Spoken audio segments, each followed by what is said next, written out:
Hello everyone, we are here at the Beethoven Center. I'm going to show you around. Here we are, with all the instruments. And okay, and here is Eric, who is going to be our guide today. We're very thankful for him to host us today and explain about this wonderful place that we have here with all the instruments. All right, so everybody got a chance to try the instruments. I'll show very quickly what instruments they got to try. I got to try these and the clavichord there. How was the experience? Yeah, do you like it? Yeah, was it different than the piano that you use at home? Right? How was it different? Lighter, right? Yeah, the mechanism is so different. And I'm going to show the piano there. We'll start. Okay, this was the last one that they tried before the piano. Beautiful instrument. Now we get back to Eric. So he illustrates about what this is all, the treasures that we have here. Okay. My turn? Yes. Okay. Hi, everybody. My name is Eric. Welcome to the Beethoven Center. And yeah, well, I'll just go right into the instruments and tell you about them and explain their historical significance. Usually I like going chronologically through things, just, I don't know, makes sense to me. So I'll start over here with clavichord. So all of you have had a chance, well, all of you, except for those of you on the Zoom thing. Next time. But you had a chance to play the clavichord. So what are some of the differences you heard or felt or see between this instrument and piano at your house or at your teacher's house, studio, anything? Yeah. It's much quieter. It's a lot softer. That's certainly true. Anything else? I have to press harder. I have to give it more. Yeah. So the actions, someone said lighter action, and yeah, all of these instruments have a lighter action, but this one maybe especially so. Okay. Anything else? There's no pedal. No pedals. So yeah, so this is a different instrument. It's a clavichord, not a piano. So it doesn't have the usual mechanical setup that you're probably used to. So it doesn't have the pedals. And yeah, so doesn't have the same amount of keys either, right? So it's a smaller instrument, just pointing out the obvious. So how many keys does a piano have? Yeah. I guess 32. 32? was it, You'd be short a few. Huh? What was it, 23? Yeah, I You like have a tiny piano, my friend. and that's like I think Schroeder had about that yeah. 88? 88 keys, yeah. So modern piano has 88 keys. This one I'm not even sure. I haven't done a hard count, but it's not 88. And if this is a replica, so if this were an actual clavichord made during that time. So during that time, I'm talking about the Baroque period.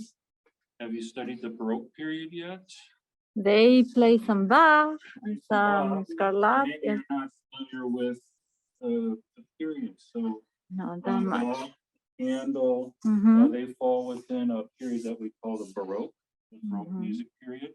Baroque also follows other art forms such as art, architecture, and Baroque. The Baroque period was all about ornamentation, ornamenting things. So like when you have a note, you could do all kinds of different things with it. So you could do like a trill, you could do mordents, you could do all kinds of stuff. Now the clavichord has sort of a singular ability where you can perform a. Did you hear that?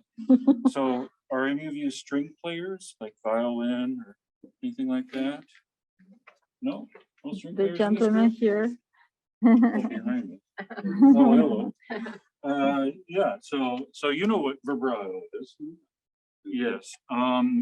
So vibrato is one of those things that pianists always kind of get jealous of string players for saying, "Oh, I wish I could do that." And I'm like, "Yeah, well, I wish I could play 10 notes at the same time." So there you go. Uh-huh. Trade-offs on instruments.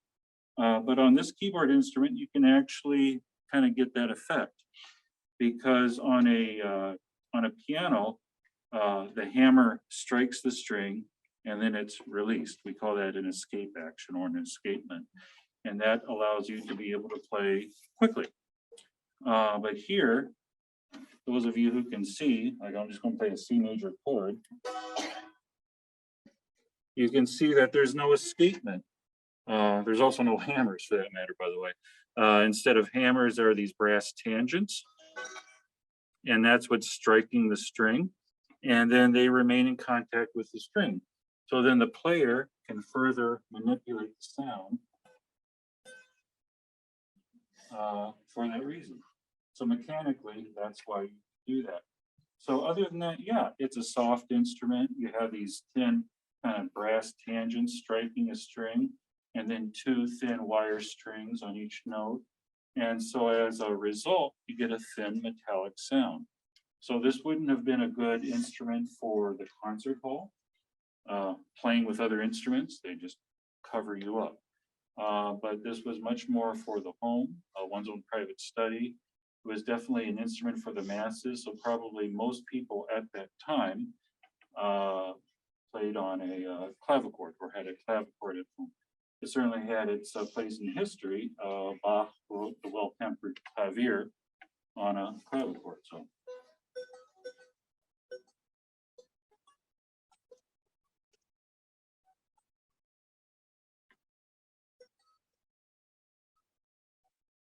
So it sounds nice.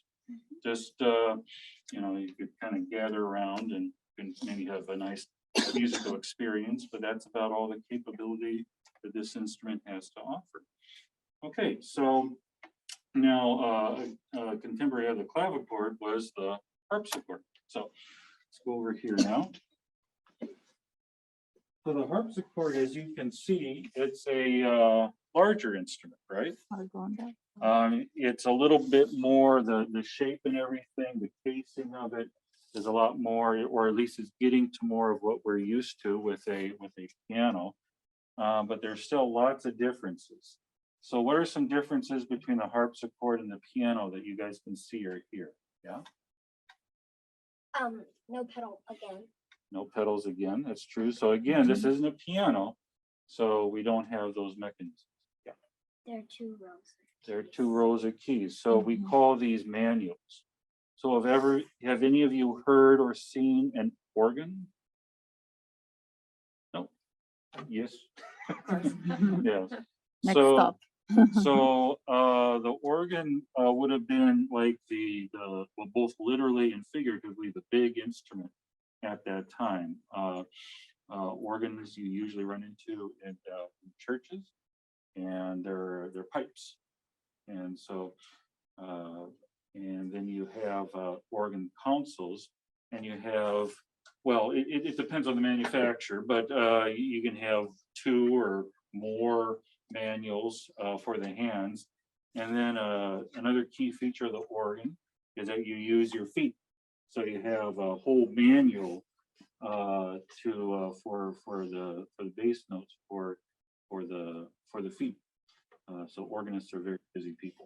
They play with their hands and then they play with their feet. The harpsichord maybe borrows some terminology from the organ, in that it, as you mentioned, it has more than one keyboard. So we have a double manual harpsichord, and also we have stops. So organs also have stops, and you can change the kind of sound that you can get from the organ. So this is called the buff stop or the loop stop.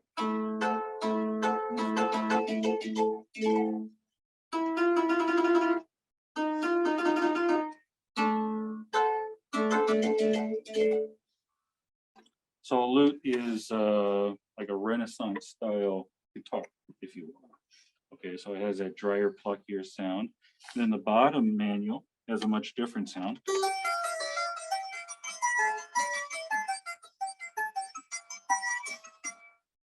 Okay, so that'd be like the 4-foot stop. You have almost that music box like quality to the sound. And then you can change that around where now it's a little out of tune, sorry about that. But you have that drier, pluckier sound on the bottom manual. And then the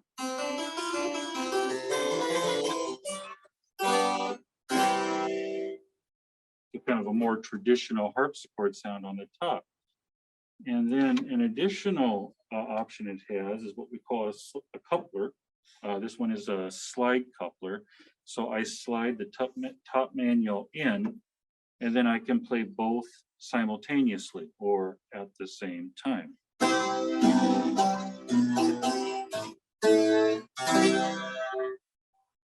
So those of you who could see it, but I was playing the bottom manual, but also the top manual was following along with it. So that would give kind of the full volume of the instrument, since you have 3 jacks, and on each jack is what we call a plectrum, and that's plucking the string. So this is instead of a piano is what is a piano? Is it a wind instrument, a stringed instrument? Percussive instrument, right? Because it's the hammer is striking the string.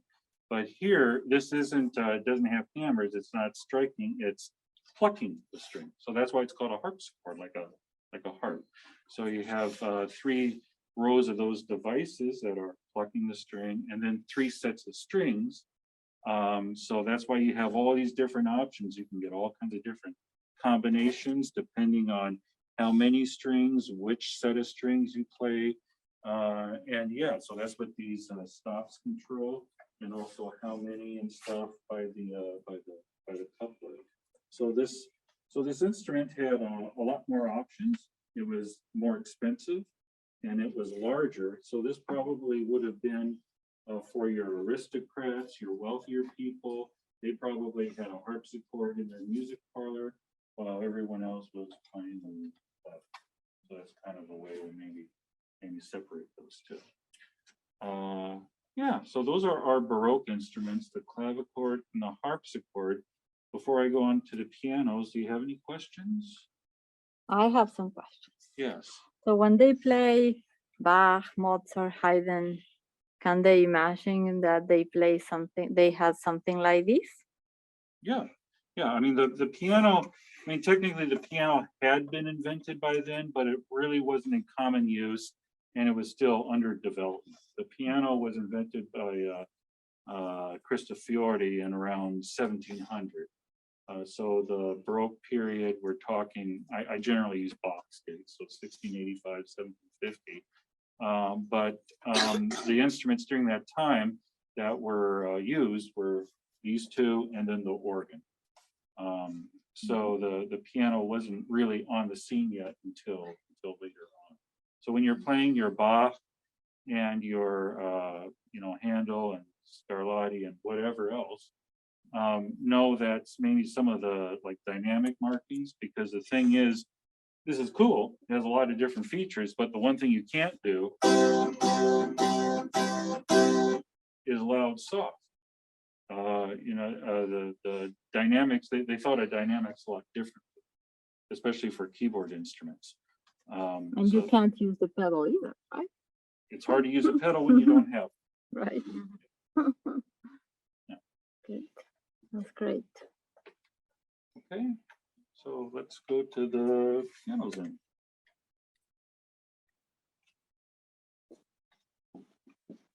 So did Beethoven learn in an instrument like the clavichord, or more like a more modern pianoforte? Say that one more time. When Beethoven, growing up, was he playing, because Yeah, his I father mean, was an organist, Beethoven right? would have definitely used all of these instruments. So one thing to keep in mind is that even when the piano became the kind of replaced, these other instruments, lots of people still had a clavichord. Lots of people still had a harpsichord. It's not like they just threw them away. And also, like Bach, it said that when he did try a piano, and evidently he hated it. Now, who knows what he tried? It could have been a real piano. But when you have a whole lifetime of a particular sound, and then you change to something as radically different as a piano, it's kind of jarring. So, Absolutely. but to answer your question, yeah, I mean, Beethoven definitely used a clavichord and a harpsichord, and he was the organist in his hometown of Bonn. So we know him as a pianist, but he played all. Okay, now this is a piano. How is it different from the piano you guys are familiar with? Yeah. The pedals, you have to press. That's right. So there are no pedals, but you still have kind of the same thing that pedals do, where you have these knee levers. So before pedals came along, that's the device that they used. Okay. Was that what you were going to say, or were you going to say something different? Okay. Anything else that's different? You guys see? So is it 88 keys? Maybe not. I don't know. It's a safe bet that it's not. Okay, so this one has 66 keys. So fair amount smaller. Anything else different? So if you look inside a modern piano, you see all this steel, all this metal, all this stuff. Here, it's all wood. So all these instruments, aside from the broadwood, which has some feel in it, this is all wood instrument. So that's a difference. Just kind of the general layout of the strings is different. This is what we call straight strung. And then instead of 3 strings to a note, there are 2 strings to a note. So basically all of that adds up to having less resonance. But when you have a classical, nice, kind of like a nice classical melody.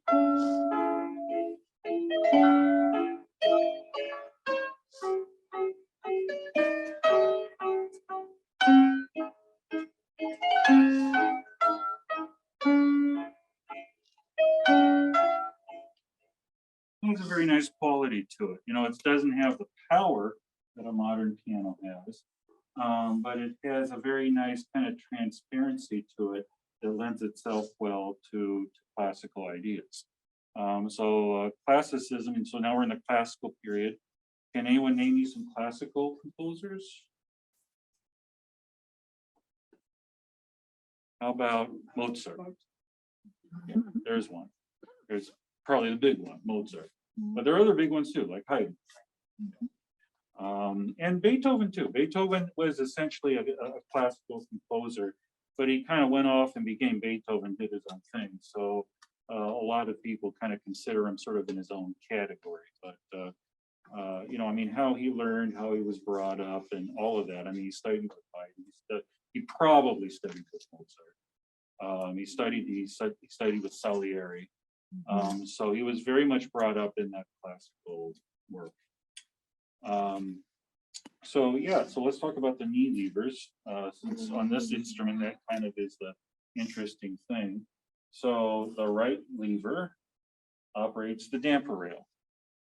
So are any of you working with the dampers yet on the piano? Yeah. Yes. They're just invisible. Oh no, yeah, you are. Okay.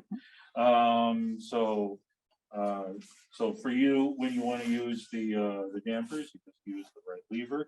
Now the left lever, it's a little different. It's called a moderator, and it inserts cloth between the hammer and the strings. So that gives it a much softer hue to the sound.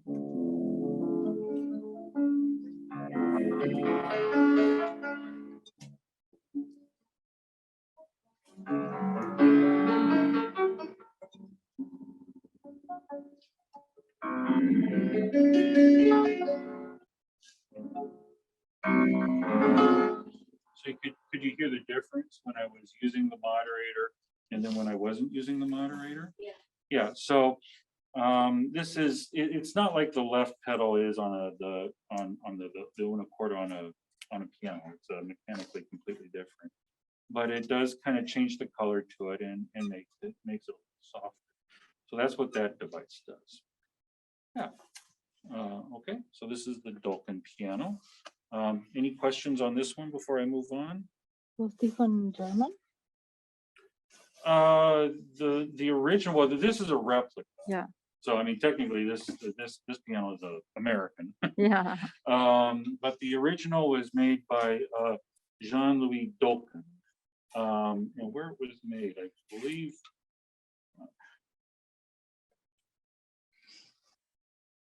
I want to say this is kind of a French model, but I might be wrong on that. Yeah. But the maker is Jean-Louis Dolken, and it's in the Smithsonian, actually, the original.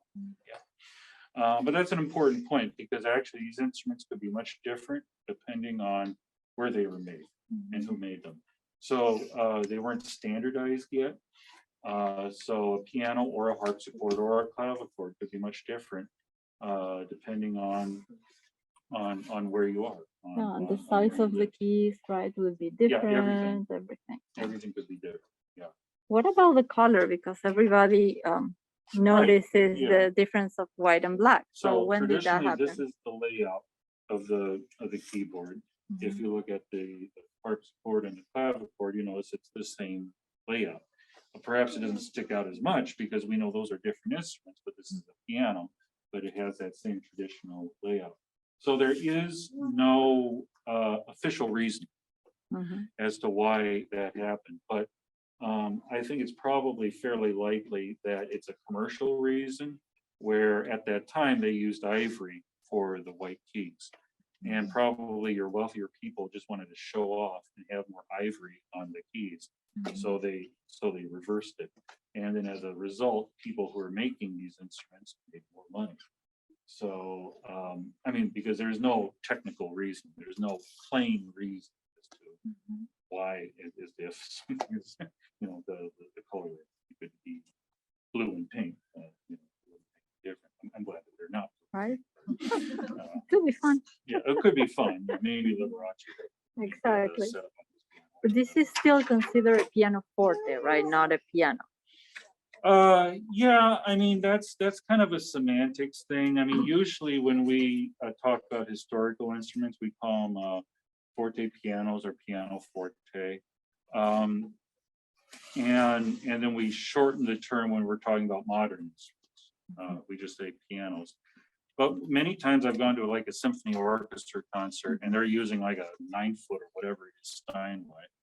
And they'll say like forte pianist, for a piano concerto. So because like all pianos are forte pianos, right? They're all, that's why the instrument was developed, because like I was talking about with the harpsichord, you couldn't do any kind of dynamics or crescendos, decrescendos, that kind of thing. So with a piano, you could finally do that with a keyboard instrument. And so they called it a forte piano. So, I mean, generally that's my understanding as to how people use it. You could come across some music scholars that have different opinions, but that's my understanding. Yeah. Okay, well, let's go to these other two.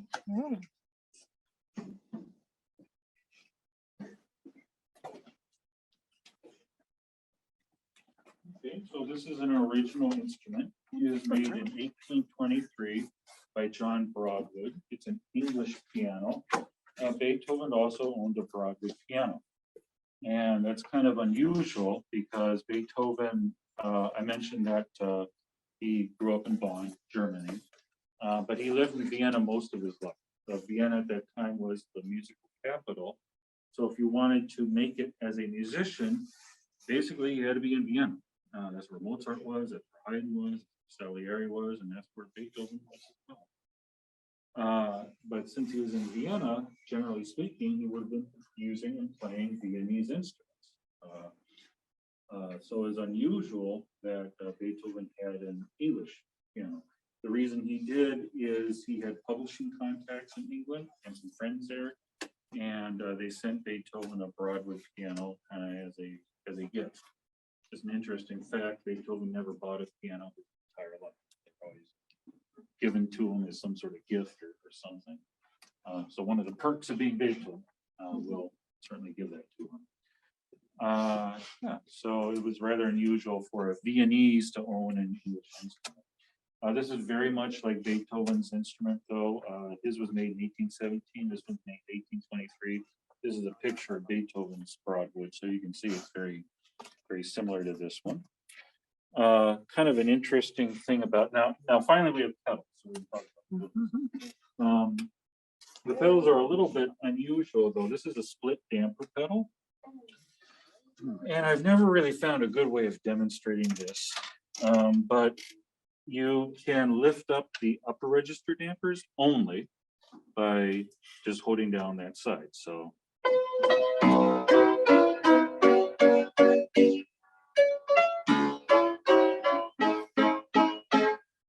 You hear the upper notes still resonating. Now, if I do the other side, you'll notice that the lower register notes will be resonating more.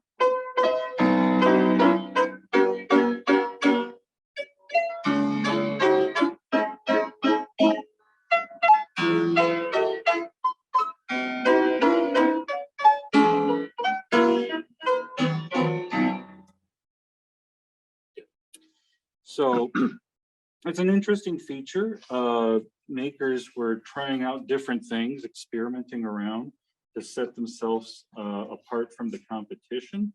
That being said, I find this feature relatively worthless. Musically, it's not very interesting. You can pretty much just achieve any effect you want just by using the whole thing as we normally would. And it's so awkward trying to, I mean, honestly, who would even bother? Unless you position your foot in a certain part just to hit one side of it. But every pianist that comes in and play this instrument, we all just kind of use it, and it's fine. So, but it's interesting, so that's why I talk about it. It's interesting. Now, kind of a more useful thing is that this is a true una porta. So, have any of you used the left pedal on the piano yet? Grand piano. So when you do, you'll notice that it just moves over. It's a keyboard shift, but it moves over just a smidge. It's the same kind of device, only this one is a lot more effective. So it moves the keys, but more to the point, it's moving the hammer. So instead of 3 strings, now it's just hitting 1 string. That's why we call it an una porta.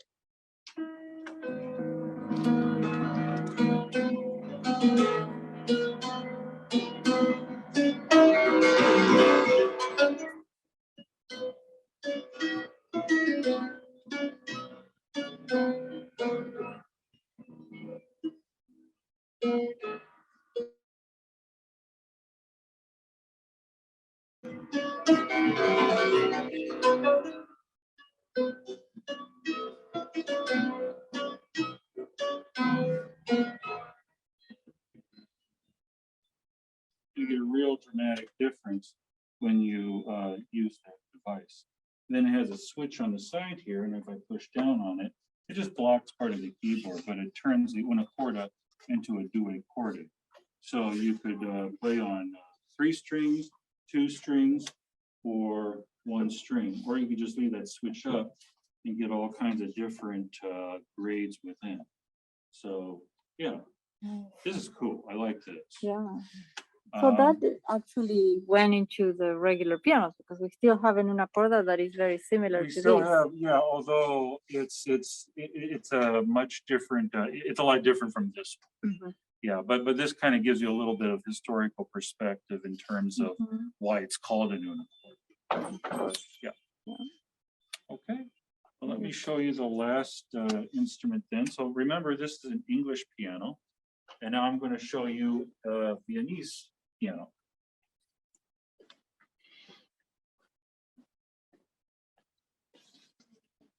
So this one was made by Matthias Jakisch. By the way, both of these have 77 keys. So we're on the road to 88, but we haven't quite reached it yet. So Viennese piano, anything you see that's different about this one? Yes. It has 6 pedals. Yes. So let's talk about those. So 6 pedals. let's go over the ones that we already know first. So we have the damper pedal. So you can see the frozen. Thanks. So we have the damper pedal. You can see the damper is moving there. And then we have the keyboard shift or porta. So it's not as dramatic as the English one, but you know, you can still see it's what it's doing. And it has a bassoon pedal or bassoon bar. So Viennese pianos, one of the key differences between these and maybe their English counterparts is they're very orchestral. So when I play this,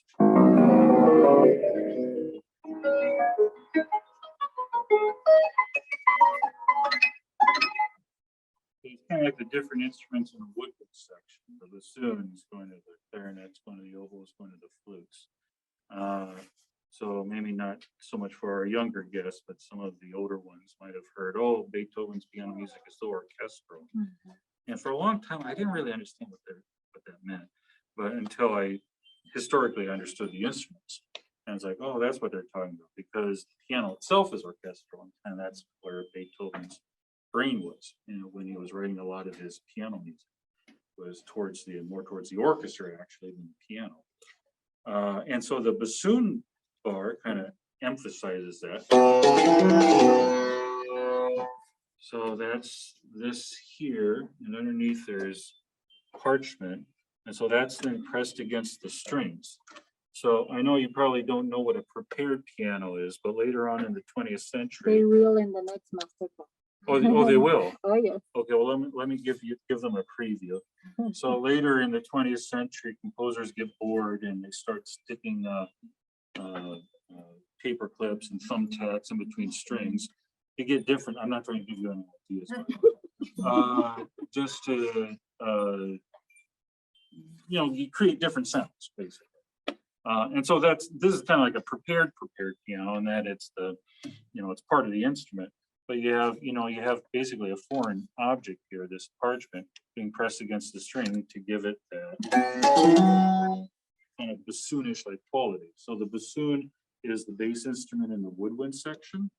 And it's what we call a double reed instrument. So it gives it that kind of nasal quality to the sound. Like a duck. Yeah. Or if you've seen Peter and the Wolf yet, the grandfather. Yeah. Yeah. So anyway, it has that kind of quality to the sound. And then this has not only one, but two moderator pedals. So this one has a double mute or double moderator. And when I play it, so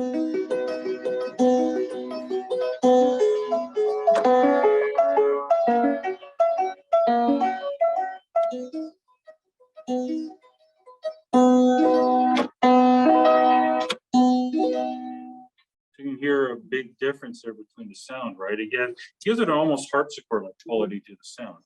Now, I'm not sure if that was the intent behind the device. It's basically a muting device, but it really alters the sound to give it that kind of harpsichord-like quality. And then there is the Turkish pedal. My favorite.